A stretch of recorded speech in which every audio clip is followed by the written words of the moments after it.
So it's laundry time, and I saw that that was something we're talking about this week, so I decided why not show you instead of talking about a bunch of different options. So I'm going to show you how I do my laundry, and then, you can always go from there. If I have tons and tons of laundry, so like right now, this is my pile. I actually have more in my bedroom too because it's been a week. But sometimes what I will choose to do is I will sort them into my sorter. I used to sort into 3 sorters, and I would do whites, light colors, and dark colors. Then I quickly found out that it really doesn't matter if I do whites separate from light colors, they still came out the same. So now I just do lights and whites together, and then I do darks on their own. So I'm going to quickly show you how I do my laundry. So I always have more darks. We just tend to be a darker color wearing family.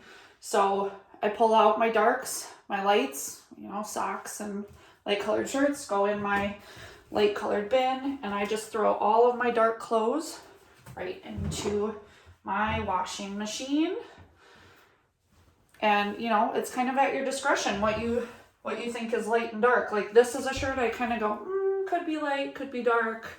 Same with this one. Since they're pinks, I err on the side of caution and call them light. Anything that has a lot of dark, like my pajama bottoms here, I'm gonna call darks. Okay, so I'm just gonna quickly grab all these. Here's one thing I like to point out.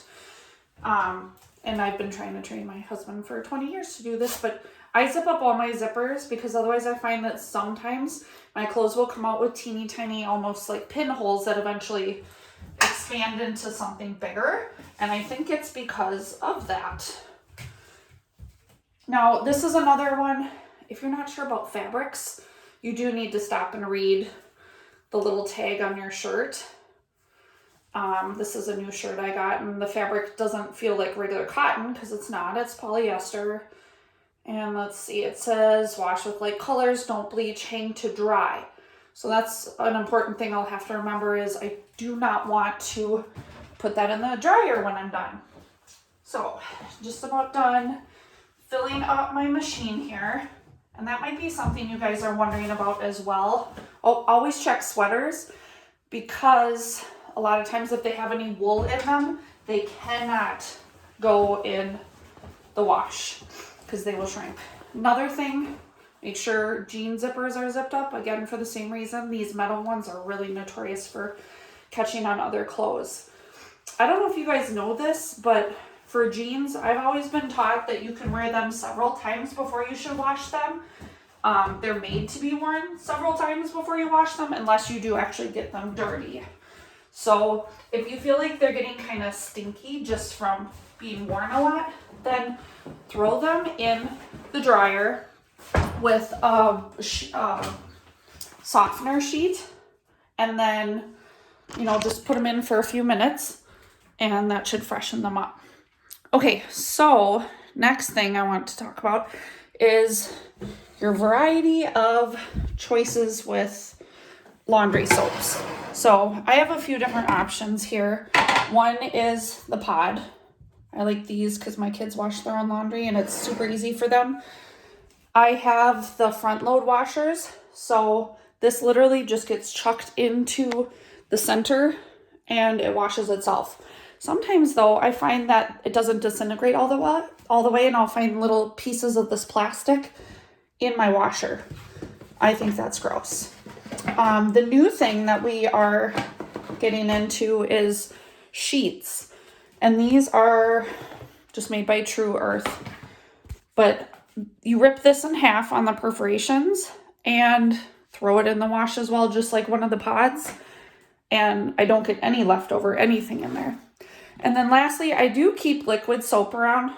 I don't like liquid soap as much.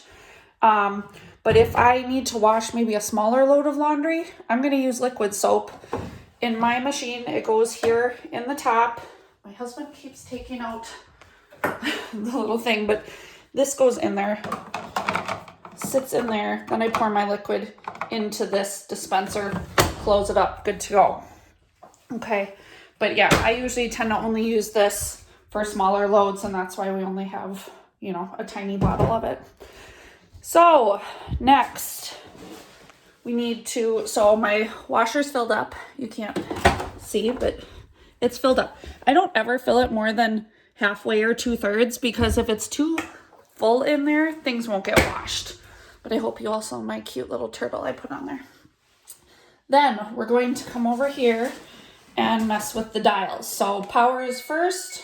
I know a lot of you guys might not have this front load, but hopefully you can transfer this to whatever you have at home. Okay, so on mine, I have set my cycle when I first got my machine and told it what my normal would be. So you can also look over here. You've got lots of different options. You turn the dial, the blue light changes. I tend to do permanent press with all my clothes. It's a little bit more delicate on them, and so I feel like they'll last longer. Then over here, the main things I'm going to look at are the temp. So permanent press tends to go to warm. I try to be more eco-friendly. So I wash on cold, everything, unless it's, you know, a delicate item and says I can't. Then I usually will spin on medium because I want to make sure that my clothes get dry enough that they're not in the dryer forever. But again, up to you and how delicate your clothes are. And then lastly, the soil level. So how dirty are they? Nobody's been rolling around in the mud, so normal dirty is fine for me.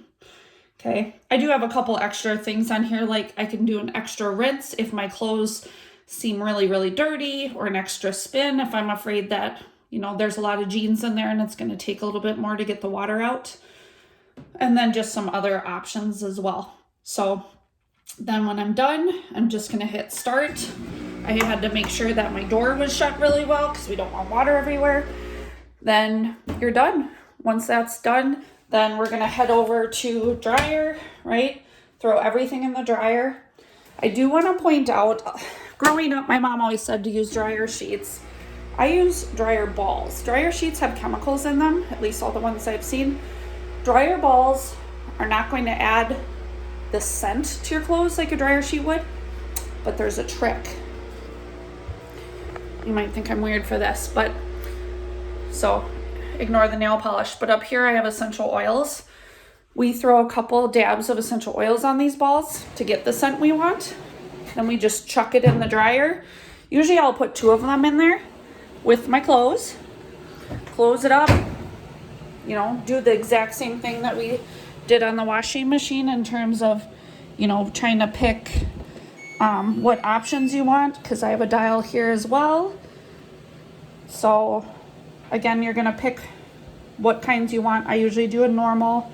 I'll do a normal dry, high or medium heat. Remember, the higher the heat, the more likely it is to maybe shrink your clothes.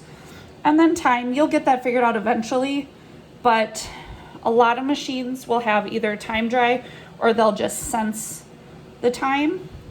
So if you have that option, that's super cool.